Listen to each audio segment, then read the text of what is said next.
Heritage Rajshahi বিশেষ করে জনাব মাহবুব সিদ্দিকীকে ধন্যবাদ না জানানোটাও কৃতজ্ঞতা হবে। আমার গত বছর এখানে আসবার কথা ছিল, নানা কারণে আসতে পারিনি। তো সেই বছর আমার মধ্যে একটা অপরাধ বোধ কাজ করেছে। তো আসলাম, আপনারা যে গভীর আস্থা প্রকাশ করছেন আমার উপর, যে আশা প্রকাশ করছেন, আমার আশঙ্কা হয় আমি সেটা পূরণ করতে পারবো না। আমাদের যে সামান্য কথাবার্তা, সেটার মধ্যে দিয়ে যদি আমরা কোনো কিছুটা এক কদম এগোতে পারি, সেটাই আমাদের লাভ হবে। মানে ফারাক্কা সমস্যার সমাধান কোন ম্যাজিকের পথে হবে সেটা বলার মতো কোনো গোপন চাবিকাঠি আমার নেই। তাদের বেশি আশা না করে ভালো। আমি চারটা বিষয়ে কথা বলতে চাই। প্রথমত যে যদি আমি শুরু করবো সেটা হচ্ছে আমাদের হাতে কি হাতিয়ার আছে এই লড়াই করবার জন্য। আমাদের যেতে হবে পৃথিবীর কাছে। মৌলানা ভাসানী বলেছিলেন তখন 440 কোটি মানুষ পৃথিবীর আমাদের সাথে আছে। এখন সেই জনসংখ্যা বেড়ে 650 বা 700 কোটি হয়েছে 50 বছরের পরে। সেই জনসংখ্যার কাছে আমাদের যেতে হবে। আমাদের প্রথমে যেতে হবে আমাদের দেশের জনগণের কাছে। আমি আপনাদেরকে বিনীতভাবে ভেবে দেখবার অনুরোধ করব, ভারতের জনগণকে আমাদের বোঝাতে হবে আমাদের বক্তব্যটা কি, আমাদের বেদনাটা কি, তাদের কাছে জানাতে। শুধু ভারতের সরকারের কাছে নয়, ভারতের মানুষের কাছেও আমাদের দুঃখের কথাটা বলতে হবে। এবং সেই সাথে এটা বুঝতে হবে যে পশ্চিমবঙ্গের মানুষকে একটা ভাওতা দিয়ে ভারত সরকার এই ফারাক্কা বাঁধের প্রকল্প শুরু করেছিল। আমি আপনাদের দু একটা দলিল দেখাবো, সেটা আপনারা সবাই জানেন, তবু স্মরণ করিয়ে দেব। ভারত সরকারের লোকসভায় যখন আলোচনা হচ্ছিল 1961 সনে, জওহরলাল নেহরু দাঁড়িয়ে বলেছিলেন যে আমরা এটা করছি, ভবিষ্যৎ ভারতের মন্দির হবে এই ফারাক্কা বাঁধের মতো বাঁধগুলো। উনি বলছিলেন temple of the new Indian nation. এবং এখনো বলছে তারা এই যে রিভার লিঙ্কিং প্রজেক্ট, সেটাও সেরকম ভারতের নব উৎসব। এই চিন্তাটাই এখন সারা পৃথিবী জানে। এই ধরনের চিন্তা ভারতীয় যারা আবহাওয়া এবং পরিবেশ বিশেষজ্ঞ তারাও জানে এই চিন্তাধারা ভুল। প্রকৃতির প্রবাহকে রোধ করে নদীকে শাসন করার নামে মানুষের জীব বৈচিত্র্যকে ধ্বংস করা, যেটা সারা পৃথিবীব্যাপী পরিবেশ বিপর্যয়ে আজকে শুধু বাংলাদেশে নয়, শুধু ভারত নয়, পৃথিবীর অন্যান্য অঞ্চলে হচ্ছে। আরো সমুদ্র শুকিয়ে যাচ্ছে ট্রান্সককেশিয়ায়। সেই উদাহরণগুলো আজকে সারা পৃথিবীতে অনেক দূর সচেতনতা বাড়িয়েছে। সেক্ষেত্রে আমরা কি করেছি আমাদের আত্মজিজ্ঞাসা করতে হবে। 2 নম্বর হচ্ছে এই ফারাক্কা সমস্যার আরো পটভূমি আছে। আন্তর্জাতিক আইন আমাদের পক্ষে আছে কিনা। দেখেন আন্তর্জাতিক আইন কিন্তু বিকশিত হচ্ছে। একটু সংক্ষেপে আমি শুরু করেছিলাম প্রথমবার বলার সময় আপনাদের কাছে, সেটা হচ্ছে ইন্টারন্যাশনাল ল অ্যাসোসিয়েশন বলে একটা সমিতি গঠিত হয়েছিল 1873 সালে। 1954 সনে ভারত যখন ফারাক্কা প্রজেক্ট ঘোষণা করে, তার 4 বছরের পরে এই আন্তর্জাতিক আইন সমিতি, ইংরেজিতে বলে ILA, ইন্টারন্যাশনাল ল অ্যাসোসিয়েশন, তারা এই বিষয়ে আইন কানুন প্রণয়নের জন্য, অর্থাৎ যে নদী একাধিক দেশের উপর দিয়ে প্রবাহিত হয়ে তার শেষ সীমায় গিয়ে পৌঁছেছে, ইংরেজি বলে টার্মিনাসে পৌঁছেছে, সেইগুলির ক্ষেত্রে কি নিয়ম কানুন হবে। কোনো প্রণীত নিয়ম কানুন ছিল না, ছিল কতগুলো আন্তর্জাতিক নজির, কিভাবে সমস্যার সমাধান হবে। শুধু আন্তর্জাতিক ক্ষেত্রে নয়, ভারতের ভিতরে যে এক প্রদেশ থেকে আরেক প্রদেশের নদী সমস্যা, যেমন কাবেরী নদী নিয়ে কর্ণাটক এবং তামিলনাড়ুর মধ্যে লড়াই, সেটা পরবর্তীতে সুপ্রিম কোর্টে গিয়েছে। কর্ণাটক, তামিলনাড়ু এবং পাশের আরো অন্যান্য দেশ, অন্ধ্রপ্রদেশ এবং আপনার মহারাষ্ট্র, তাদের মধ্যেও পানির ভাগাভাগি নিয়ে দ্বন্দ্ব আছে। সেক্ষেত্রে জয় ললিতাকে তামিলনাড়ুর পুকুরতে 15 দিন অনশন করতে হয়েছে। আমাদের দেশে সেরকম নেতা মৌলানা ভাসানী ছাড়া আবির্ভূত হননি এ পর্যন্ত, ইতিহাসের এই পর্যায়ে, যিনি নিজের জনগণকে ঐক্যবদ্ধ করার জন্য এবং পাশের দেশের জনগণের কাছে বোঝানোর জন্য এরকম উদ্যোগ গ্রহণ করেছিলেন। সেই জন্য মৌলানা ভাসানী আমাদের জন্য চিরস্মরণীয়, এসবতে কোনো সন্দেহ নেই। কিন্তু মনে রাখতে হবে, আমার বন্ধু ফয়জুল লতিফ চৌধুরী যিনি আসছেন, যার আরো পরিচয় আছে আপনারা, সরকারের তিনি সাবেক সচিব মাত্র না, আমাদের দেশের জন্য শ্রেষ্ঠ উপন্যাসিক বটেন। তার দেখো আপনার পড়েন, তিনি অতি কম কথা বলেছেন, একেবারে সংক্ষিপ্ত, তাই হচ্ছে মানুষের বুদ্ধিমত্তার লক্ষণ। বক্তৃতা বেশি দীর্ঘ করলে বেশি কথা বলা হয় না, এক কথার মধ্যে অনেক সার কথা বলা যায়। তিনি বলেছেন, আমি সংক্ষেপ করার চেষ্টা করব, যে ভারত বাংলাদেশ সমস্যা শুধু নয়, এটা আন্তর্জাতিক সমস্যা। এটা ভারতের পৃথিবীর কাছে তুলে দেওয়া দরকার।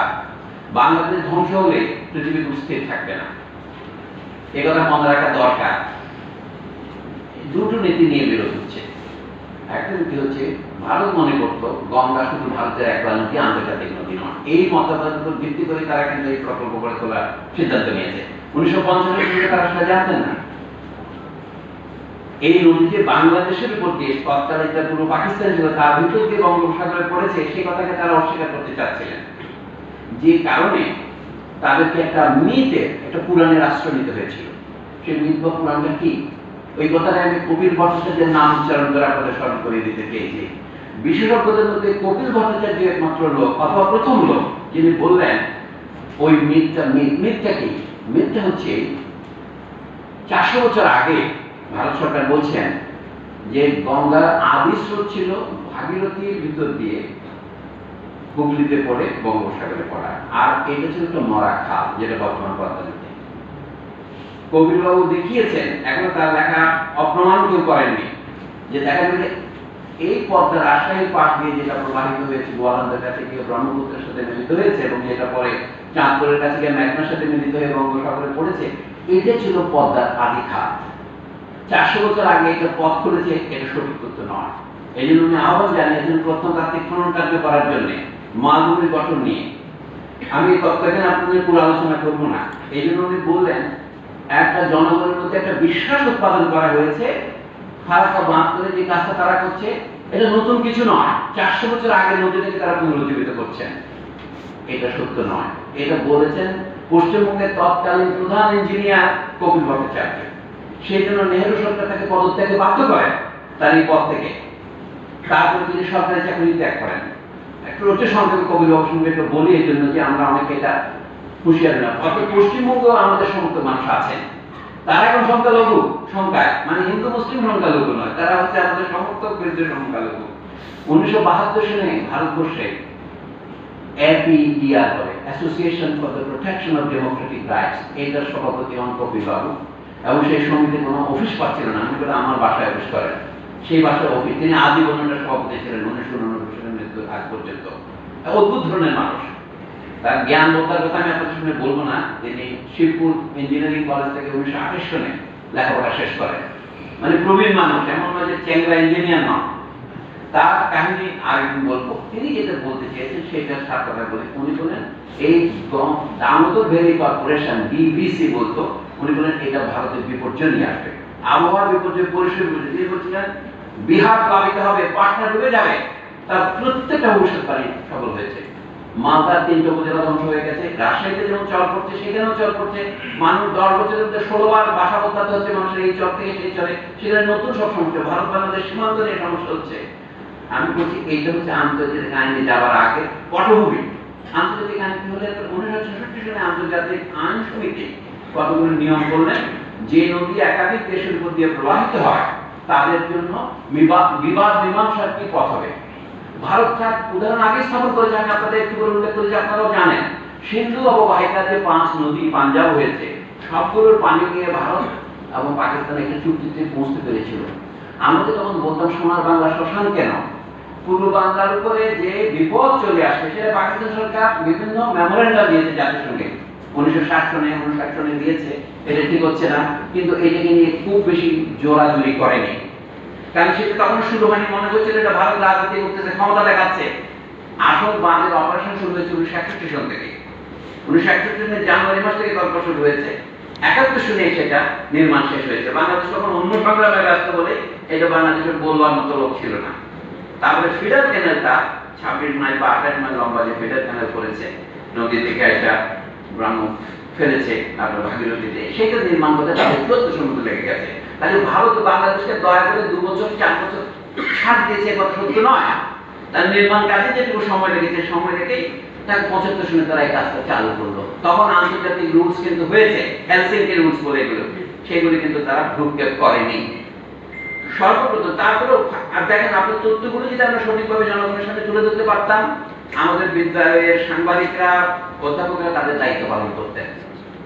কিন্তু বাংলাদেশের এই যে এত জাতীয়তাবাদী বুদ্ধিজীবী, এত চেতনাবাদী বুদ্ধিজীবী, এই ফারাক্কার বিষয়টা সবাই নিষ্ঠুর। আমাদের কবিদের কয়জন কবিতা লিখেছেন, আবু নদের একটা কবিতা আপনি পড়লেন, মনে হচ্ছে যেন একটা কম বয়সী ছেলের কবিতার মতো, একটু রাগ আছে কবিতার মধ্যে। ব্রাহ্মণ ইতর বলেছেন, কিন্তু ব্রাহ্মণ ইতরদের গুরুত্ব জওহরলাল নেহরু ছিলেন। জওহরলাল নেহরু কি বলেছেন সেটা দেখেন আপনি। উনি বলছেন আমরা এই বাঁধ করতেছি, এটাতে পূর্ব পাকিস্তান ক্ষতিগ্রস্ত হবে না। উনি বললেন মানে একটা কথা আছে নো হার্ম ক্লজ, পরবর্তীকালে বলা হবে নিচের ভাটির দেশের কোনো ক্ষতি হবে না। তার যুক্তি কি ছিল জানেন? পূর্ব পাকিস্তান সুজলা সুফলা শস্য শ্যামলা বঙ্কিমচন্দ্রের উদ্দেশ্য করে বলেন ওখানে কোনো পানির অভাব হবে না। এটা হচ্ছে মানুষকে ফাঁকে দেওয়া। পশ্চিমবঙ্গের মানুষকে বুঝিয়েছে তোমাদের কোনো ক্ষতি হবে না। ওয়াল্টার হ্যানসেন জার্মানি থেকে ইঞ্জিনিয়ার নিয়ে আসছি আমরা, স্যার আপনার কঠোর 1853 সালে 54 সালে বলেছে এই ধরনের নানা রকম এগুলো বলে জুজু দেখিয়েছে মানুষকে, এরা বলেছে। কিন্তু স্যার ওয়াল্টার হ্যানসেন সবকিছু বোঝেন, কপিল বসু কিছু বোঝেন না এমন তো নয়। ওয়াল্টার হ্যানসেনের নাম যেহেতু সাহেবই নাম, জার্মান ইঞ্জিনিয়ার, উনি বলেছেন তারাকে একটা বাঁধ যদি না নির্মাণ করি তাহলে কলকাতা বন্দরকে বাঁচানো যাবে না, কলকাতার শিল্প কারখানা লবণাক্ততার জন্য বন্ধ হয়ে যাবে এবং কলকাতার মানুষ পানি খেতে পারবে না। আমি যুক্তি করে বলি একটা গোটা দেশকে ধ্বংস করার চাইতে কলকাতা বন্দরকে সরে নিতে হয়, এবং সেটা ইংরেজরা চেষ্টাও করেছিলেন 1850-এর দশকে। ওই সপ্তগ্রাম পুরনো বন্দর যেখানে ছিল সেখানে নদীপথ তারা ট্রাই করছেন, দেখে কি এটা বঙ্গোপসাগর থেকে আসা টাইডাল বোট যেটা হলো উপকূলীয় স্রোত এইটা বন্ধ হয়ে যায়, তার পরিবেশে পড়ে। বুঝতে তাহলে কলকাতা বন্দর ইংরেজরাই তৈরি করেছে। কলকাতাটা বলতে গেলে একটা পরাধীন যুগের শহর। কলকাতা তার গৌড়ের মতো পুরনো শহর নয়, বা রাজশাহীর মতো পুরনো শহর নয়। কথা কথা বললাম তো যে জিনিসটা আছে সেটা দিয়ে আমরা শুরু করছি যে আন্তর্জাতিক আইন এখন আরো শক্তপোক্ত হয়েছে। আমি আরো একটা বইয়ের কথা আপনাদের বলবো। সম্প্রতি এই বছর আরেকটা বই বেরিয়েছে আমাদের দেশের জন্য ভালো অধ্যাপক। অধ্যাপকের কাজ কি? ইংরেজি না পারলে আরবি, না হলে ফার্সিতে বই লেখা, বাংলা যদি লিখতে না পারে। এই যে শেয়ারিং দ্য গ্যাঞ্জেস ওয়াটার বলে একটা বই বেরিয়েছে ঢাকা ইউনিভার্সিটি প্রেস লিমিটেড থেকে। অধ্যাপকের নাম দেবেন মোহাম্মদ নজরুল ইসলাম, আগে তার নাম আসিফ নজরুল। এইটা তার পিএইচডি থিসিস, এবং বইটা আইনের যে সর্বশেষ বিকাশগুলো সেগুলোর কথা আছে। একটা কথা আপনাদের বলি, 1997 সালে জাতিসংঘে অর্থাৎ বাংলাদেশের সাথে সর্বশেষ ভারতের সাথে যে পানি চুক্তি হয় তারপরে জাতিসংঘে ওই যে আন্তর্জাতিক ল অ্যাসোসিয়েশনের প্রস্তাব সেটা জাতিসংঘে প্রস্তাবিত হয়, এবং 103 দেশ এর পক্ষে ভোট দেয়, মাত্র 3টি দেশের বিরুদ্ধে ভোট দেয়, এবং 27টি দেশ মানে ভোট দানের বিরুদ্ধে থাকে। 27 আমার ঠিক মনে থাকে না, এটা হিসাব করলে আপনারা কাগজে পাবেন যে 103টি দেশ এই প্রস্তাবের পক্ষে বলতে ভোট কি যদি কোনো নদী একাধিক দেশের উপর দিয়ে প্রবাহিত হয়। আমি তো সহজ করে বলছি, নদীর অববাহিকা অন্যরা যে শব্দ বলতেন ইন্টারন্যাশনাল ওয়াটার কোর্স, মানে এর তাৎপর্য কি? নদী আর ওয়াটার কোর্সের পার্থক্য হচ্ছে শুধু নদীর ভিতর যে জল আছে সেটা নয়, মাটির তলায় যে গ্রাউন্ড ওয়াটার থাকে সেটাও, শুধু সারফেস ওয়াটার নয়। এটার উপর আমাদের ন্যায্য অধিকার থাকবে। দেশকে রাজনৈতিকভাবে ভাগ করা যায় যেটাকে বলা হয় প্রিন্সিপাল অফ সভরেনিটি, সভরেন ইন্টিগ্রিটি, কিন্তু মাটিকে ভাগ করা যায় না, পানিকে ভাগ করা যায় না। ওইটা হলো প্রিন্সিপাল অফ টেরিটোরিয়াল ইন্টিগ্রিটি। আন্তর্জাতিক আইন ওইটাকে স্বীকৃতি দিয়েছে, প্রিন্সিপাল অফ টেরিটোরিয়াল ইন্টিগ্রিটি। অর্থাৎ একতরফাভাবে রাজনৈতিক কারণে একটি দেশ পানি প্রত্যাহার করতে পারবে না, অথবা পানি সরিয়ে নিয়ে বা পানি কোথাও রিজার্ভ করে জমা রেখে ফারাক্কা ফ্লো কমিয়ে দিয়ে এইটুকু জলের কিছু অংশ পাবে এমন করা যাবে না। এই কথাগুলো আন্তর্জাতিক স্বীকৃতি হয়েছে। সেই জন্য ভারত এবং এখানে পাদটিকাকারে বলে রাখি পাকিস্তানও ভোটদানে বিরত ছিল। বাংলাদেশ পক্ষে ভোট দিয়েছে 103 দেশের মধ্যে বাংলাদেশ আছে, বিরোধিতা করেছে 3টি দেশ। আন্তর্জাতিক রাজনীতি খুব জটিল, কিন্তু স্বার্থের বন্ধনে বাঁধা অখিল সংসার। 3টি দেশ বিরোধিতা করেছিল। আন্দাজ করুন তো কারা হতে পারে দেশগুলো? একটা চীন, আমাদের বন্ধু অন্যান্য ক্ষেত্রে, আর একটা কি তুরস্ক, সেটাও তো বন্ধু। দেখেন না তুরস্কের কিন্তু খুব সুন্দর, ইসরায়েলের সাথে ব্যবসাও করে, আবার ইসরায়েলকে গাজায় বেশি আক্রমণ করার জন্য বাড়াবাড়ি না করার জন্য হুমকিও দেয়। রাজনীতির এই জটিলতা ব্যাখ্যা করা আমার সাধ্যের বাইরে। আর একটা ছোট্ট দেশ আফ্রিকার বুরুন্ডি, এই 3টা বিরুদ্ধে ভোট দেয়। ভারত পাকিস্তান চালাকি করে ভোটদানে বিরত থাকে। এখন বলুন এই আইনটা আইনে পরিণত হতে 30-35টি দেশের অনুসমর্থন বা রেটিফিকেশন লাগবে। সেই অনুসমর্থন এসছে 2014 সালে 19 মে। ভিয়েতনাম হচ্ছে সর্বশেষ দেশ যেটা অনুসমর্থন করে। এখন এটা আইনে পরিণত হয়েছে। ভারত ইচ্ছে করলে, এখন সমস্যা হচ্ছে আগামী 2 বছর পরে যখন 1996 সালের চুক্তির মেয়াদ শেষ হবে, 30 বছর মেয়াদী চুক্তি, একই বছরে 1996 সালে আরেকটা চুক্তি ভারত করেছিল নেপালের সাথে। আপনারা জানেন মহাকালী নদী, ভারত যেটাকে সর্দা নদী বলে, ওখানে বলে মহাকালী নদী। সে মহাকালী চুক্তি করছে 75 বছরের জন্য, মনে রাখার বিষয়। এবং সেখানে তৃতীয় পক্ষীয় মীমাংসার প্রস্তাব আছে। বাংলাদেশের সাথে ইন্ডিয়ার বিরাট যে জয়, সেটা কোথায়? 96 চুক্তিতে। এই দুই পক্ষের মধ্যে যদি কোনো বিষয় নিয়ে বিবাদ বাঁধে, ব্যাখ্যা নিয়ে, অথবা পানির প্রবাহ সঠিকভাবে হচ্ছে কিনা, তাহলে এটা তারা নিজেরাই মীমাংসা করবে, কোনো তৃতীয় পক্ষকে ডাকা যাবে না। বাংলাদেশ আপনারা জানেন একাধিকবার জাতিসংঘে এটা তুলেছিল। 1996 সালের চুক্তিতে ভারতের বিজয়ের আরেকটা দিক হচ্ছে এটাই, তারা বাংলাদেশকে বুঝিয়েছে বাংলাদেশের একটা বিজয় হয়েছে। বিজয়টা কি? এটা তো আন্তর্জাতিক নোটিশে স্বীকৃত হয়েছে। কখন? মোরারজি দেশাই আমলে নভেম্বর মাসে জগজীবন রাম যখন ঢাকায় এসেছিলেন। আপনাদের যারা তরুণ তাদের স্মৃতির জন্য বলছি, 1977 সালের মার্চ মাসে ভারতের সরকার বদল হয়। ইন্দিরা গান্ধী থাকলেন না ক্ষমতায়। যে ইন্দিরা গান্ধী মৌলানা ভাসানীকে বলেছিলেন, মৌলানা সাহেব আপনি আমাদেরকে ভুল বুঝতেছেন, আপনাদের কোনো পানি আমরা বঞ্চনা করবো না।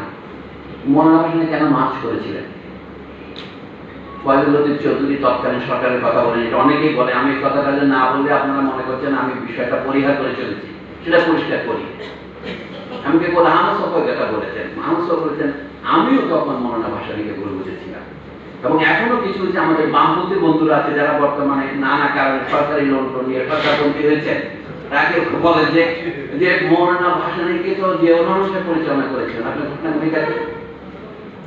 1975 সনের 21 এপ্রিল থেকে 31 মার্চ পর্যন্ত 41 দিনের জন্য ভারত সরকার বাংলাদেশ সরকারের অনুমতি নিয়েছিলেন যে আমরা ফিডার ক্যানেল দিয়ে পানি প্রবাহিত করা যায় কিনা সেটা দেখবো।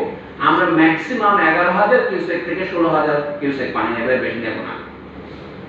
লক্ষ্য করার বিষয়, ওই দিনগুলি যখন অতিক্রান্ত হবে তখন তো শুরু হবে আপনার বর্ষা মৌসুম, ফুল, তখন তার সমস্যা নাই। নতুন খরা মৌসুম শুরু হয়েছে 1976 সনের 1 জানুয়ারি থেকে।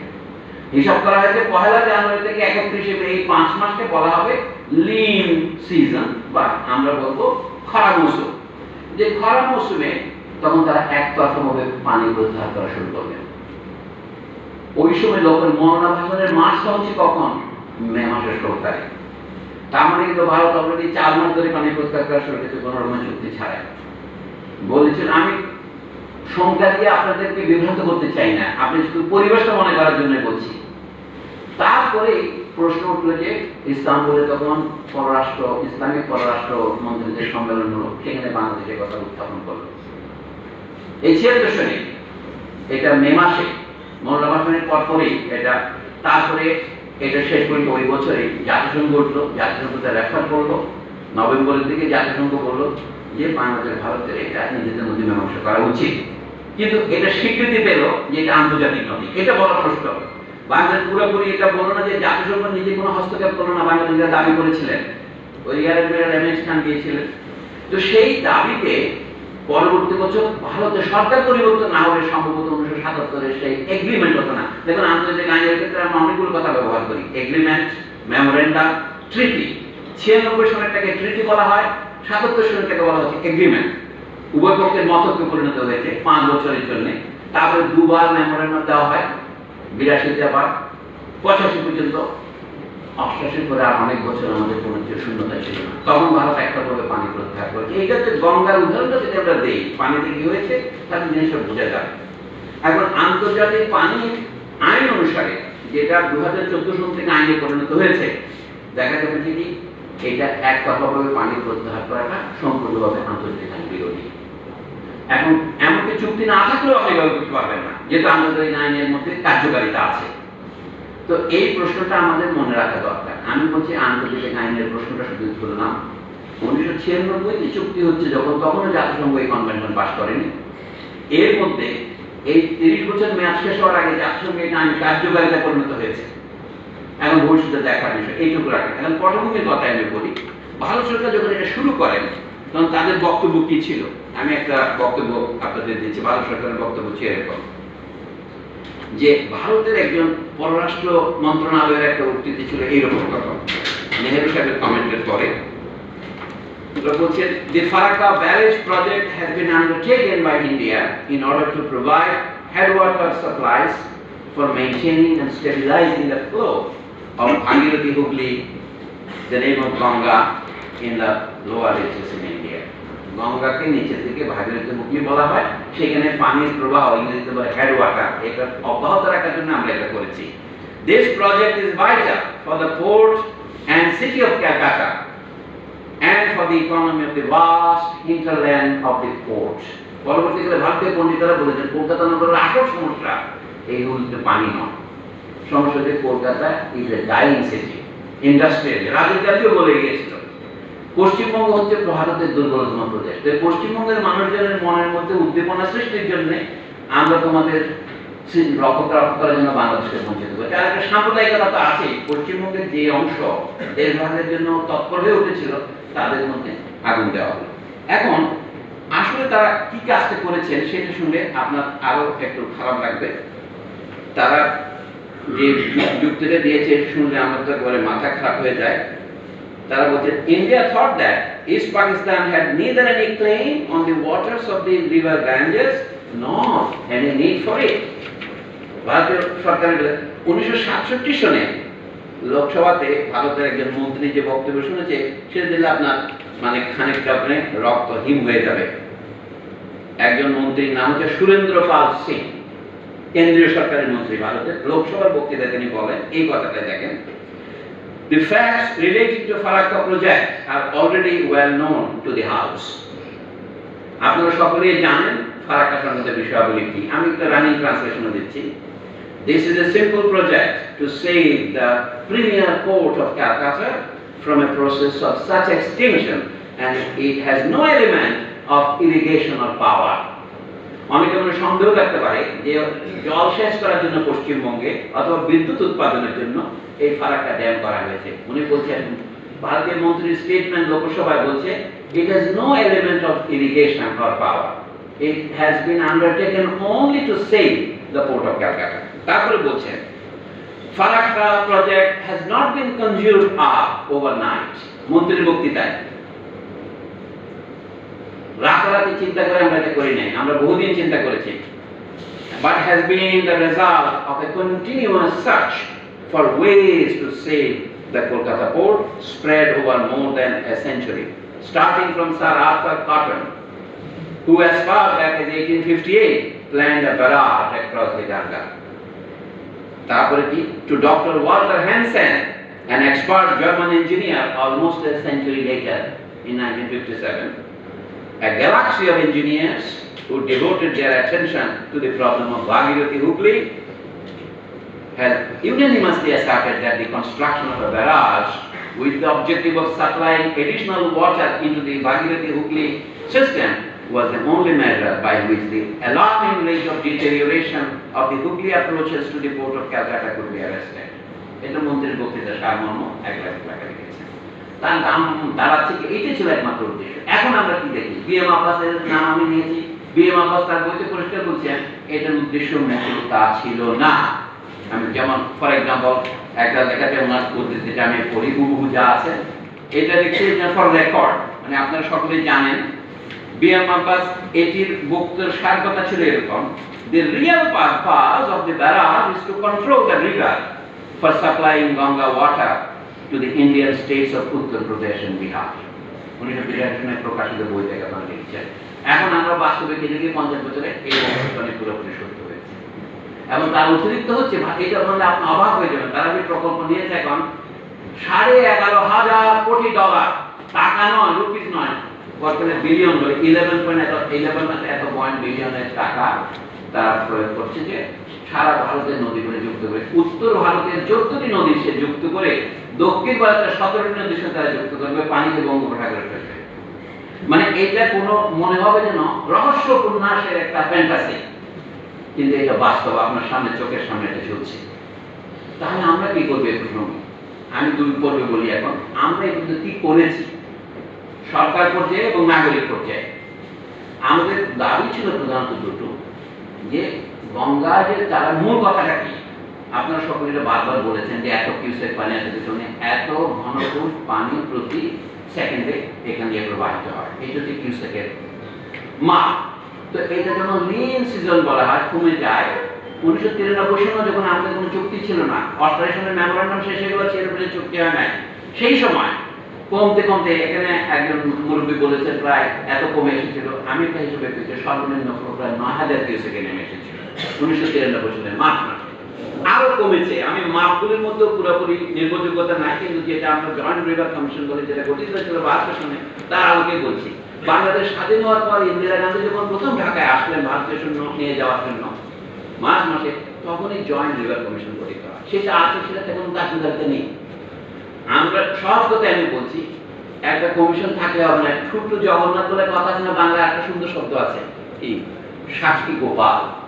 গোপালকে মা বলেছিল, গোপাল এই যে মুরগি যদি ধান খায় তুই দেখিস, তুমি ধান খেয়ে যায়, মা কিন্তু ধান খেয়ে চলে গেলে বলে আমাকে তুমি দেখতে বলেছো, আমি দেখছি। এই হচ্ছে দেখার মতো। আমাদের রিভার কমিশন তাদের এক্সপার্ট আছে, তারা বারবার বলেছে তাদের গুণ করতে আমাকে করতে হবে।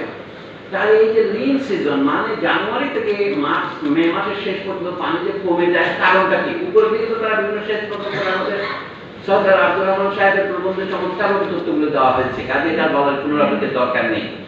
মূল কারণটা আরো আছে, যে গঙ্গা নদীর যেগুলিকে ইংরেজিতে বলে ট্রিবিউটারি, যেখান থেকে পানি এসে ওখানে পড়ে, আমরা বলি উপনদী, আর যেগুলো ওখান থেকে বেরিয়ে যায় আমাদের গড়াই নদী, এটা হলো ডিস্ট্রিবিউটারি, যেটা পানি বের হয়ে যায়। দেখেন ট্রিবিউশন এন্ড ডিস্ট্রিবিউশন দুটো কিন্তু পারফেক্ট করি শব্দ। তো যেগুলো আসার পরে সেগুলো কিন্তু পানি আপনি কেটে সেচের জন্য নিয়ে যান, এখন তোমাদের খাল কেটে নিয়ে যাবে, এখন তা করবে না, ব্রহ্মপুত্র থেকে পানি এনে যুক্ত করে ফিরে নিয়ে যাবে। এগুলো অত্যন্ত ভয়াবহ, পৃথিবীর কোনো মানুষ, সভ্য মানুষের পক্ষে এটা কল্পনা করা সম্ভব না। তবু বলি যুক্তিটা কি? যুক্তিটা হলো এই, বাংলাদেশ বলছে যে যদি খরা মৌসুমে পানি কমে, এই যে এটা যদি 70,000 কিউসেকের নিচে নেমে আসে, অথবা এই 75,000 থেকে এত কিউসেক মধ্যে তখন 50-50 ভাগ হবে, এরপরে বলে এটা 67, 37 এরকম 33 এরকম ভাগ হবে, 63, 37 এরকম ভাগ হবে। আমি একটু সবকে বাদ দিয়ে বলি, মোটা পানিটা কমে যাচ্ছে কেন? বাংলাদেশ এখন যে প্রস্তাব, এখন নয়, বাংলাদেশে 1972 সনে এই প্রস্তাব দিয়েছিল, এটা ইংরেজিতে বলে অগমেন্টেশন, মানে সমস্যা সরল করার জন্য বলছি, ছাত্রদের জন্য। সমস্যা দুটো, একটা হচ্ছে খরা মৌসুমে যখন গঙ্গার পানির প্রবাহ সাধারণভাবে কমে যায়, তখন ভারত বলছে আমাদের 40,000 কিউসেক দরকার কলকাতাকে বাঁচাবার জন্য, কিন্তু চুক্তিতে বলা হয়েছিল মোরাদিয়া দেশের আমলে 20,500 কিউসেক তারা পাবে, আর বাংলাদেশ 34,500 কিউসেক পাবে, যদি এটা 55,000 কিউসেকে নেমে আসে। এই জিনিসটা কি? এটা চুক্তির নাম হচ্ছে 75% চুক্তি। এটা মানেটা কি? 1948 থেকে 1973 পর্যন্ত এইটাকে এই ধরেন 25 বছর, 26 বছর, ধরেন এই 100 বছর, 100 বছরের মধ্যে শতকরা 75 বছর, 100 বছরের মধ্যে 75 বছর পানি ওই 55,000 কিউসেকের নিচে নামার কোনো রেকর্ড নেই। তার চেয়ে নিচে নামতে পারে, যদি 25 বছরের নিচে নামে এটাকে আমরা উপেক্ষা করব।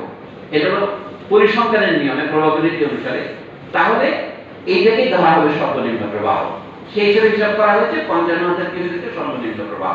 কিন্তু উপরে যে আরো তথ্য আসবে, আরো নিচে নেমে যাবে।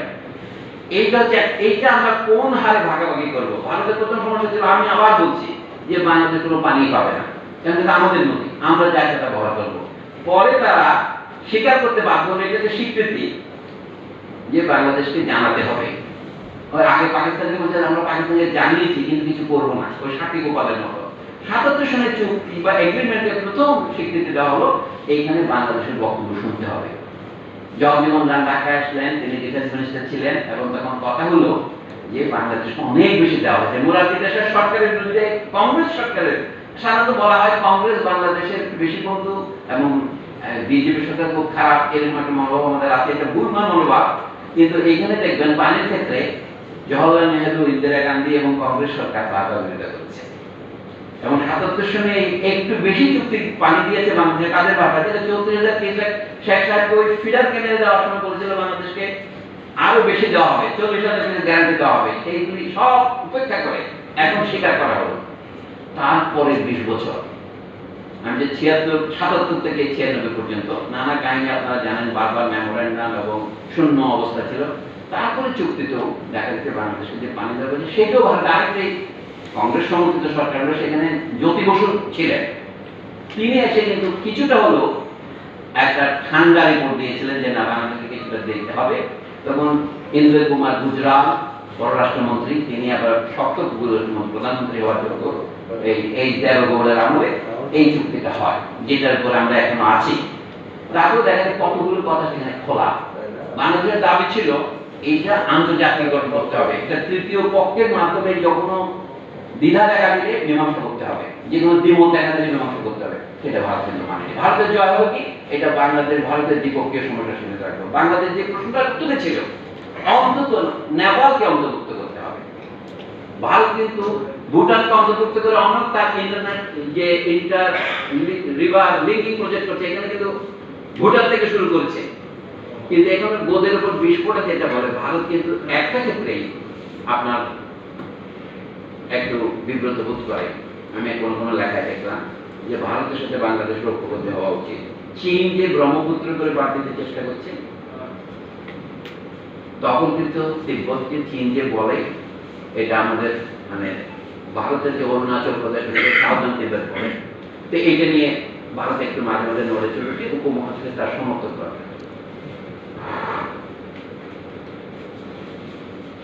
যা এই পর্যন্ত বাংলাদেশের অ্যাচিভমেন্ট হলো আমি যেটুকু দেখেছি, তার মধ্যে একটা জিনিস আমাদের মনে রাখা দরকার, এটা আন্তর্জাতিক নদী হিসেবে স্বীকৃতি পেয়েছে, কিন্তু আন্তর্জাতিক নদী হিসেবে স্বীকৃতি পূর্ণ পায়নি। কেন পূর্ণ পায়নি? এইখানে তৃতীয় পক্ষের মাধ্যমে যে মীমাংসার উদাহরণ আছে এই উপমহাদেশে, যেটা হলো পাকিস্তান।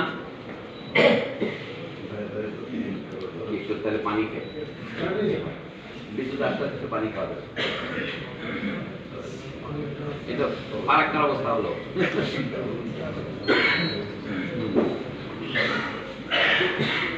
হ্যাঁ, আপনাদের কিছু কথা আমি শুনতে চাইবো, এই জন্য লম্বা বক্তৃতা না করে দ্বিতীয় যে প্রশ্নে আমরা এখানে এসেছি, চীনের যখন মোকাবিলা করতে হয় তখন এটা আন্তর্জাতিক নদী হয়। ব্রহ্মপুত্র আন্তর্জাতিক নদী, চীন থেকে উদ্বুদ্ধ হলেও চীনের তো সমাধিকার নয়। তাহলে ভারতে বলে যে গঙ্গা তেমন ভারতীয় উৎপত্তি, সুতরাং এটা আমাদের নদী, সেই যুক্তি আর টিকছে না। এখন তাহলে যদি আন্তর্জাতিক নদী হয়, আন্তর্জাতিক আইন অনুসারে চলতে হবে। আমরা বাংলাদেশ সম্পর্কে বাংলাদেশ দুর্বলদের ভারতের সাথে পেরে উঠবে না। এখানে দুর্বলতা সব হচ্ছে বড় কথা হচ্ছে ন্যায্যতা। বাংলাদেশের পক্ষে সারা পৃথিবী দাঁড়ানোর কথা, কিন্তু আজকে দাঁড়াচ্ছে না কেন? এটা হলো আমাদের জাতীয় নেতৃত্বের দুর্বলতা। এটা বললে বোধহয় খুব বেশি একটা দেশদ্রোহিতা হবে না। আপনি যে কিছুই বললে বাংলাদেশ সব দেশদ্রোহিতা হয়। এক্ষেত্রে আমাদের পরিষ্কার বলতে হবে আমাদের জাতীয় কর্তব্যটা কি। এই ক্ষেত্রে আমি প্রথমে অভিযুক্ত করব আমাদের দেশের বুদ্ধিজীবী এবং সাংবাদিক সমাজকে। তারা বিষয়টা জনগণের সামনে সঠিকভাবে উপস্থাপন করে তুলেছেন কিনা। আমাদের দেশে কয়টি বই বাংলা ভাষায় বা অন্য ভাষায় প্রকাশিত হয়েছে, কয়টি প্রবন্ধ লেখা হয়েছে, এবং এটা রাজশাহীবাসী আজকে আপনি সারা বাংলাদেশের মুখ রক্ষা করেছেন। এই যে হেরিটেজ রাজশাহী নামে আপনারা যে করেছেন, মনে হচ্ছে যেন এটা একটা প্রদীপের শিখা চলতে জিয়ে রাখা। এই অনুষ্ঠানটা সারা বাংলাদেশে হওয়া উচিত। এটা তো রাজশাহীর সমস্যা নয়, এমনকি আমরা শুধু বাংলাদেশের সমস্যা নয়, এটা সারা প্রথমে যদি বলি দক্ষিণ এশিয়া উপমহাদেশের সমস্যা। এখানে চীনও জড়িত হয়ে পড়েছে। উদাহরণ চীন মেকং নদীর উপর এই করতেছে, এইগুলি বলে ভারত ক্রমশ জনসমর্থন লাভের চেষ্টা করছে সারা পৃথিবীতে, এবং রাজনৈতিক কারণে ভারত আমেরিকার সহানুভূতি আদায় করছে, যেহেতু আমেরিকা চীনকে প্রতিহত করতে চায়। কিন্তু ন্যায়ের পক্ষে মানুষ খুব কম দাঁড়ায়। আমাদের জন্য জীবন মরণ সমস্যা। যে উদাহরণটা ভারত স্থাপন করছে পাকিস্তানের সাথে, পাকিস্তান কতগুলি যুদ্ধ হয়েছে। কাশ্মীরের যুদ্ধের কথা বাদ দিলাম, 65 সনের যুদ্ধ হয়েছে, তারা 71 সনের যুদ্ধ করেছে, তারপর কার্গিল সেক্টরে যুদ্ধ করেছে, কিন্তু গঙ্গার অববাহিকার পানি চুক থেকে কেউ লঙ্ঘন করেনি, বড় আকারে লঙ্ঘন করেনি। বরঞ্চ সেখানে নতুন নতুন ভারত আবার বাদ করে দিচ্ছে, সেখানেও বিশ্বব্যাংক হস্তক্ষেপ করেছে। কিন্তু আমাদের এখানে বিশ্বব্যাংক নীরব কেন? অর্থাৎ এইটা বিশ্বব্যাংক বা জাতিসংঘের কাছে একটা তৃতীয় পক্ষের কাছে তুলতে পারছে না কেন? ইস্তাম্বুলের যে ইসলামিক পররাষ্ট্র মন্ত্রীদের সম্মেলন হয়েছিল 1976 সনে মধ্যখানে, সেখানে বাংলাদেশ তুলেছিল যে মুসলিম দেশগুলির উচিত বাংলাদেশের পক্ষে দাঁড়ানো। আপনি মুসলিম দেশগুলির অবস্থা দেখেছেন, মুসলিম দেশ বলে কোনো সমিতি আসলে না। আরব লীগেরা ইসরায়েলের বিরুদ্ধে ফিলিস্তিনকে সমর্থন করতে পারছে না। আমরা তাদের কাছে সাহায্য আশা করে বসে থাকতে পারি না, আমাদের বিশ্বের দরবারে আবেদন করতে হবে, আপনারা মনে করেন। এবং সবচেয়ে বড় কথা হচ্ছে আমাদের দেশের জনগণের দরবারে আমাদের আবেদন করতে হবে। ভারতের জনগণ আমাদের শত্রু নয়। আমরা জানি 71 সনে মুক্তিযুদ্ধে ভারত আমাদের নির্যাতিত জনগোষ্ঠীকে আমাদের মুক্তিযুদ্ধের সমর্থন করেছে, সেটা আমাদের সংগ্রামকে খানিকটা সহজ করেছে। কিন্তু তার জন্য যে মূল্য তারা আদায় করছে, বলে আমিও তোমার পায়ের নিচে আমি অমর হবো তোমার পায়ের নিচে, আমাকে কি মাল্য দেবে দাও। আমাদের গোটা পদ্মা গঙ্গাকে আপনি যদি মাল্য হিসেবে গ্রহণ করেন, আমাদের আর কি থাকে? এটা সকলেই জানেন। আরেকটা কথা আমি শুরুতে বলেছিলাম, 1996 সনের চুক্তির আরেকটা দুর্বল দিক হলো তৃতীয় পক্ষের মীমাংসার জন্য ব্যবস্থা নাই। গ্যারান্টি করা যেমন আছে, কতগুলি প্ল্যাটিটিউড যাকে বলা হয়, এক কথা বারবার বলা যে বাংলাদেশের কোনো ক্ষতি আমরা করবো না। এই কথা তো জওয়াহরলাল নেহরুও বলেছিলেন, এটি ইন্দিরা গান্ধীও বলেছিলেন।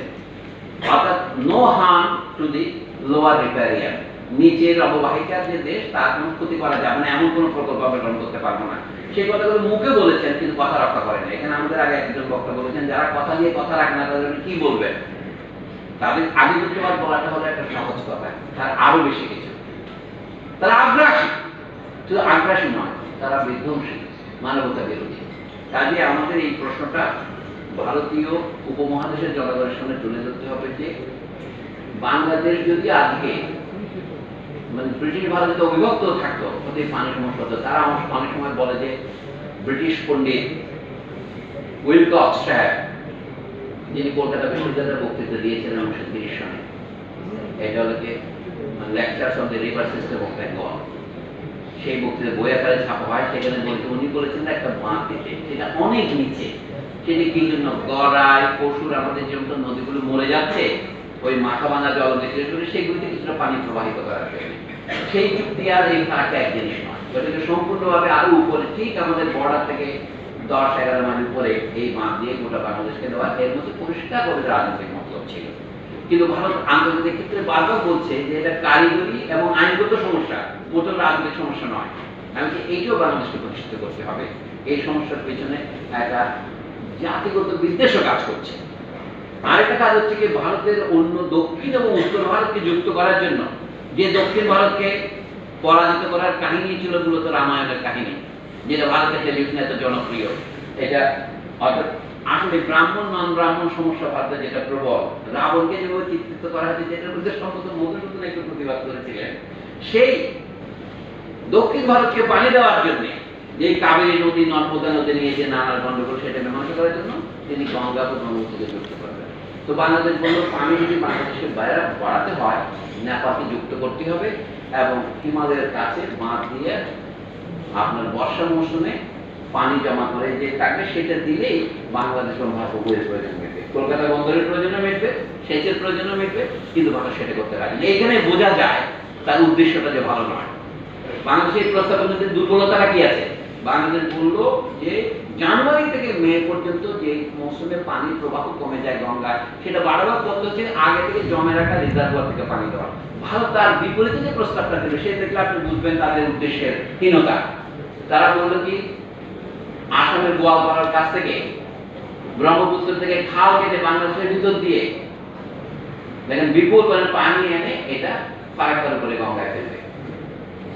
এটা বাংলাদেশের জমি কেটে, মানে ধানি জমি, আবাদি জমি এবং জনগণকে বাংলাদেশ শুরুতেই এটা প্রত্যাখ্যান করে। এটা সেই 70-এর দশকের গোড়া থেকে এই প্রস্তাব তারা দেয়। তাহলে বোঝা যায় এটা তাদের প্রথম রিভার লিঙ্কিং প্রজেক্ট। অর্থাৎ তাদের বক্তব্য হচ্ছে, আগে যেমন বলছিল পদ্মায় তো প্রচুর পানি আছে, সে তো কখনো পানি কম হবে না। এখন বলছে ব্রহ্মপুত্রে প্রচুর পানি আছে, ওইদিকে চীন বাঁধ তৈরি হলে তাদের আতঙ্ক তৈরি হয়।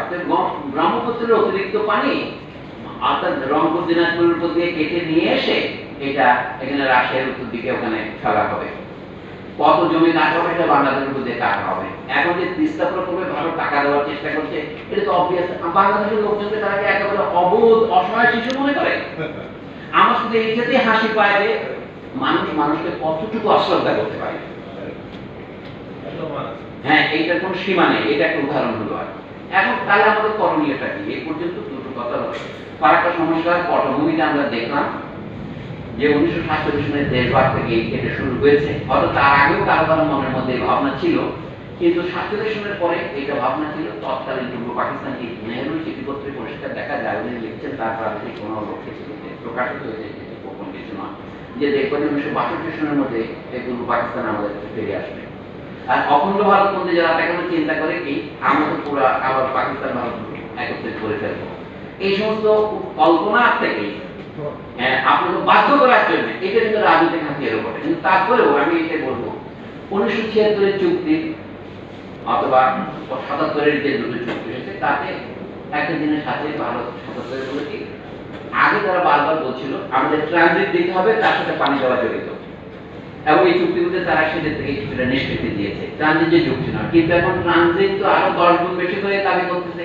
এখন যে কোনো প্রজেক্ট মানে হচ্ছে ট্রানজিট, কানেক্টিভ, শব্দ বদলে যায় কিন্তু লক্ষ্য করেন।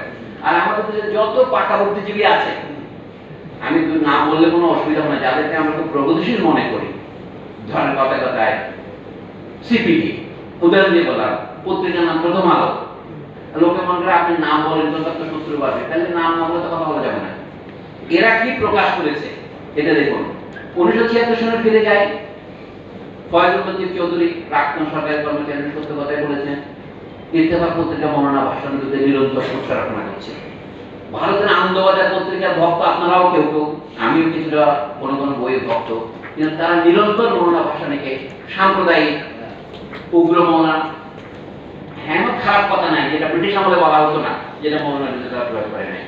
আমাদের অন্য দেশের বেশি অনেকেই সে প্রতিবাদ করেছেন যারা মৌলানা ভাষণের পন্থী, কিন্তু স্বাধীন অবস্থান থেকে আমি আবারও বলছি, আমার শিক্ষক আহমদ সবার কথা উনি লিখছেন, মৌলানা ভাষণের অপমান গোটা জাতির অপমান, আমার লেখা আছে। এবং আনন্দবাজার গোষ্ঠীদের ষড়যন্ত্র, তাদের তসলিমা নাসরিনকে সমর্থন করা, এই যে লজ্জা বই সারা ভারতে ছড়িয়ে দেওয়া, এইটা বাংলাদেশের আরো আধ্যাত্মিক ক্ষতি করেছে। কিন্তু আমাদের অনেকে তসলিমা নাসরিনকে ভালোই লিখত, নারীবাদী ছিলেন, ভালো কবিতা লিখতেন, কিন্তু তিনি আহমদ বলেছেন তার যে অসাধারণ দূরদৃষ্টি ছিল। আমরা দেশে আরেকজন উপেক্ষিত লেখক হচ্ছে আহমদ এই জন্য বলে তার তিনি বলছিলেন কি, এই বই প্রকাশের সঙ্গে সঙ্গে তিনি বললেন এই বই সাম্প্রদায়িক দাঙ্গা বাধা পায় 1999 সালের শেষে। এই জন্য আমি আমাদের এত লেখকদের আমাকে জিজ্ঞাসা করে, আপনি শুধু আহমদ সবার প্রশংসা করেন, অন্য কোনো লেখক আপনার চোখে পড়ে না? আগে আপনি একবার বলুন তো, দুধ কুমার ধরনা নদীর ধারে বাড়ি ছিল সৈয়দ শামসুল হকের, নাম বলে আপনি কিছু মনে করবেন না, ফজল চৌধুরী করে ফারাক্কা নিয়ে 5টা লাইন লিখেছেন। তিনি দুধ কুমারের ধরনার উপরে তার বাড়ি, আমি দেখে আছি তার কবরে গিয়া কুড়িগ্রামে যাচ্ছিলাম সেদিকে। তো এই বেদনার কথা বলি, আমার ওই কাশিম সাহেবের মতো চোখে পানি আসে। তো বাংলাদেশের চতুর্দিকে নিঃস্ব করে ফেলছে, এইটার বিরুদ্ধে অথচ বাংলাদেশের কিছু বলবার মতো নাই। এটা বাংলাদেশের জাতীয় সমস্যা হতে পারতো। এইখানেও আপনাকে যদি দলীয় বিভাজনের বাংলাদেশে এমন কোন কি ইস্যু বা সমস্যা নেই যে আমরা সম্মিলিতভাবে একটা জাতীয় ঐক্যমত তৈরি করতে পারি। জাতীয় সাথে মুক্তিযুদ্ধের সময় আমরা করেছিলাম, তাহলে মুক্তিযুদ্ধে যারা বিরোধিতা করেছিল তারা রাজাকার আলবদল ছিল। এখনো কেউ কেউ ব্যঙ্গ করে দেখা কেমন আছো রাজাকার, কি খবর আলবদল, এখনো বলে, কিন্তু তারা পরস্পরকে, আমি নাম বললাম না, আমরা কি এখন সে অবস্থায় এসেছি? এখন দেখা যাচ্ছে কেউ কেউ রাজাকার আলবদলের ভূমিকা পালন করছে পানির প্রশ্নে। আমি যে দুইজনের নাম নিলাম তারা মনে করছে যে ভারত যাচ্ছে তা ভালো, আমি তো ভারতের বিরুদ্ধে কিছু বলছি না। ভারতে আজ এখন নির্বাচন হচ্ছে, ভবিষ্যতে কোন সরকার আমরা জানি না, আমরা জানি না। 1996 সনে বাংলাদেশে যখন সরকার পরিবর্তন হয়েছিল, ভারতেও হয়েছিল, সেই জন্যই একটা চুক্তি হয়েছিল। কিন্তু আরেকটা বলি, আশা করি আমাদের সরকারি কর্মচারীরা কিছু মনে করবেন না, তো ভারতীয় দেশে তারা কথায় পারেন না, মানে তাদের, কারণ তাদের পিছনে যে গবেষণার সমর্থন সেটাও আমাদের বুদ্ধিজীবীরা, আমাদের বিশেষজ্ঞরা দিতে পারেন না, আছেন আমাদের খোড়া খোড়া। এই জন্য উচিত আজকে এই রাজশাহীর এই ভবনে যে সভা হচ্ছে, এটা জনসভা রাস্তায় হলে ভালো হতো, বুলবুল সাহেব ঠিকই বলেছেন, কিন্তু ঘরে ঘরে অনেক মিটিং আমাদের করা দরকার, আমাদের মধ্যে আলোচনা হওয়া দরকার। একটি সবাই আমরা সব কথা বলতে পারবো না, অনেক কারিগরি দিক আছে, আইনের দিক আছে, আসিফ নজরুলের বইয়ের কথা আমরা যেটা বলেছি, আপনাকে বিয়ে মাতলা সেটের কথা বলেছি, এগুলি ভালো বই। আরেকজনের কথা না বললে অন্যায় হবে, তার নাম হচ্ছে খুরশিদা বেগম। 1987 সালে তার একটা বই বেরিয়েছিল, টেনশন প্রভাতে ফারাক্কা তারাস। সেখানে তিনি, আমি এই কথাগুলি বললাম তার কাছ থেকে নিয়ে, তিনি বাংলাদেশের কর্মকর্তাদের দোষী করেছেন, বলে তারা ঠিক মতো দাবিগুলি উত্থাপন করতে হবে না। তার এই থিসিসটা লেখা হচ্ছে জার্মানিতে ডিটমার রাদারমুন্ড নামক এক প্রফেসরের অধীনে। তিনি ডানপন্থী অধ্যাপক, হাইডেলবার্গে লিখেছেন, কিন্তু সেখানে সত্য কথাটি লিখেছেন যে নেগোসিয়েশনের সময়ও বাংলাদেশের কর্মকর্তাদের প্রস্তুতি থাকে না। আমার মতো এখানে বক্তৃতা আসেন, কিন্তু প্রস্তুতি নিয়ে আসেনি। অর্থাৎ কথা একটা এখানে আরেকটা ওখানে বলতে হবে না, আপনাকে গুছিয়ে কাজ করতে হবে, প্রকাশনা, গবেষণা, প্রচারণা এবং সত্যকে তুলে ধরা। মৌলানা ভাসানী আমাদের আদর্শ, আমি মনে করি এই বিষয়ে আমাদের মধ্যে থাকা উচিত নয়। আনন্দবাজার পত্রিকা মৌলানার বিরুদ্ধে এত কুৎসা করেছে, আনন্দবাজার উদ্দেশ্য আমাদের বড় বড় বুদ্ধিজীবী আনন্দবাজারকে গিয়ে পুরস্কার গ্রহণ করতে কেউ কুণ্ঠিত হয় না। একটা গল্প বলে শেষ করি আমি। ভারতের রাজনীতি অদ্ভুত জিনিস, আমি কি বুঝে উঠতে পারি না। এখানে আমাদের অধ্যাপক আল মামুন আছেন, উনি ভারতে পড়াশোনা করে এসেছেন, জানেন যে সেখানে বড় বড় ব্রাহ্মণেরা রাজত্ব করেন সবকিছুতেই। এক ব্রাহ্মণের নাম অসীম চট্টোপাধ্যায়। আপনারা এখানে আছেন, একজন বলছেন আমি মনোনয়ন ভাষণে দল করতাম, আপনার কেউ কত বলবেন আমি নকশাল করতাম, করতে পারেন। তো উনি ছিলেন নকশালদের বড় ছাত্র নেতা, প্রেসিডেন্সি কলেজের ভালো ছাত্র এবং জ্ঞানী ছাত্র। তিনি উইলিয়াম উইলসন হান্টারের annals of rural Bengal Bangla অনুবাদ করেছেন। সেই লোক সম্পর্কে একটা বই লিখেছেন, নকশাল বাড়িনামা। দেখেন একটা শব্দ, নকশাল বাড়িনামা। একে তো নকশাল, তারপরে বাড়ি, তারপরে নামা, সব মিলে একটা শব্দ। আর সেই বইয়ের পুরস্কার দিতে বাংলাদেশ থেকে একটি বিখ্যাত পত্রিকার সম্পাদক এবং বিখ্যাত লেখক জনাব ইমদাদুল হক মিলন কলকাতায় গেছেন, তাকে পুরস্কার দিচ্ছে কি আনন্দবাজার পত্রিকা। বাংলাদেশের একজন সম্পাদককে নিয়ে নকশাল বাড়ির উপর বই লেখা প্রাক্তন নকশনেতা, যিনি এখন তার ধর্মান্তর হয়েছে রাজনৈতিকভাবে, তাকে পুরস্কার দিচ্ছে। এই কাজটি করে না। যখন তসলিমা নাসরিনকে পুরস্কার দিল আনন্দবাজার, বাংলাদেশের অনেকে বাহবা করলো, শিবনারায়ণ রায় অথবা এই দেশের এখন সম্প্রতি প্রয়াত অধ্যাপকেরা অনেক অভিনন্দন জানালেন। রাজশাহী বিশ্ববিদ্যালয়ের অধ্যাপকের সংখ্যা কম ছিল না যারা তসলিমা নাসরিনকে আনন্দবাজারের পুরস্কার পাবে স্বাগত জানিয়েছেন। আনন্দবাজার তারপরে করলো কি, বাংলা একাডেমিকে পুরস্কার দিতে চেয়েছিল, বাংলা একাডেমি গ্রহণ না করায় তসলিমাকে পুরস্কার দিল। আচ্ছা, তারপরে বাংলা একাডেমি অধ্যাপক আনিসুজ্জামানকে পুরস্কার দিল এবং দিল পুরস্কার সাথে নরেন্দ্র বিশ্বাসের সাথে মিলে। নরেন্দ্র বিশ্বাসকে একজন দলিত হিন্দু ভারতের দৃষ্টিকোণে, নরেন্দ্র বিশ্বাসের ছোট ভাই নীতিশ বিশ্বাস আমার বন্ধু, তিনি কলকাতায় হলো দলিত সমিতির সাধারণ সম্পাদক, উনি প্রায় সমস্যা যোগাযোগ করেন। তাকে পুরস্কার দিলে কি জন্য? একটা কবিতা আবৃত্তির ক্যাসেটের জন্য, 1000 বছরের বাংলা কবিতা। আবার তাকে দ্বিতীয়বার পুরস্কার দিল। অর্থাৎ বাংলাদেশ নিয়ে তাদের মহাসমস্যা। একবার বাংলাদেশে এই দেশ পত্রিকা আসা বন্ধ হয়ে যায়, দেশ পত্রিকা সাপ্তাহিক থেকে পাক্ষিকে রূপান্তরিত হয়। অর্থাৎ বাংলাদেশ হয়েছে তাদের যজমান ভূমি। আল মাহমুদের মতো আমি বিদ্রোহী নই, আমি অত্যন্ত ভীতু কাপুরুষ, সেই জন্য আমি ব্রাহ্মণ ইতর বলবো না, আমি তো তার ব্রাহ্মণ মহান। কিন্তু কাজটা কি? ওই ইতরের কাজে মহান মানুষ যখন ইতরের কাজ করে, তোর কাজটা কিরকম মনে আসতে দেখেন। তারা পুরস্কার দিচ্ছে বেছে বেছে বাংলাদেশে যারা এই বাংলাদেশের পক্ষ বিরোধী কাজ করে। আনিসুজ্জামান শুধু সেই পুরস্কার দিল না, তারা পদ্মভূষণ পুরস্কার দিল। আমার মনে পড়লো আনিসুজ্জামান তো পশ্চিমবঙ্গ থেকে এসেছে, 24 পরগনা। ডক্টর মোহাম্মদ শহীদুল্লাহ পশ্চিমবঙ্গ। আরেকটা লক্ষ্য করে এটা বলে শেষ করি, পশ্চিমবঙ্গ থেকে মুর্শিদাবাদ মালদা থেকে বহু লোক রাজশাহীতে এসে আপনারা বসবাস করেন। এই যে লাভলু ভাইয়ের সাথে কালকে কথা হচ্ছিল, কিন্তু সেটা নিয়ে তারা বই লিখতেও চান না, বলতেও চান না। বিশেষ করে ঢাকায় বড় বড় বিচারপতি, বড় বড় এমনকি তত্ত্বাবধায়ক সরকারের উপদেষ্টা, এদের সাথে আমার আলাপ হয়েছে। আল্লাহ তাআলা আমাকে পরম সৌভাগ্য দিয়েছেন, আমি বিচারপতি আমি গ্রহণ করছিলাম।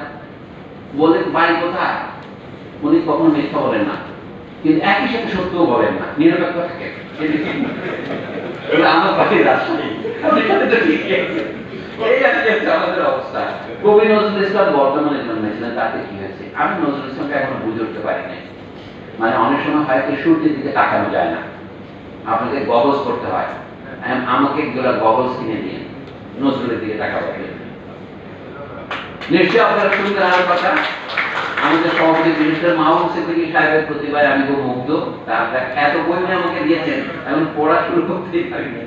তো আশা করি আপনারা প্রশ্ন করবেন বা মন্তব্য করবেন। আমি এখানে শেষ করতে চাই না, তবু আমি বলবো যদি আপনাদের আরো অসমাপ্ত কথা থাকে তো একটা যদি কিছু বলতে পারি বলবো। আপনাদের ধৈর্যের জন্য, আস্থার জন্য এবং সহযোগিতার জন্য ধন্যবাদ।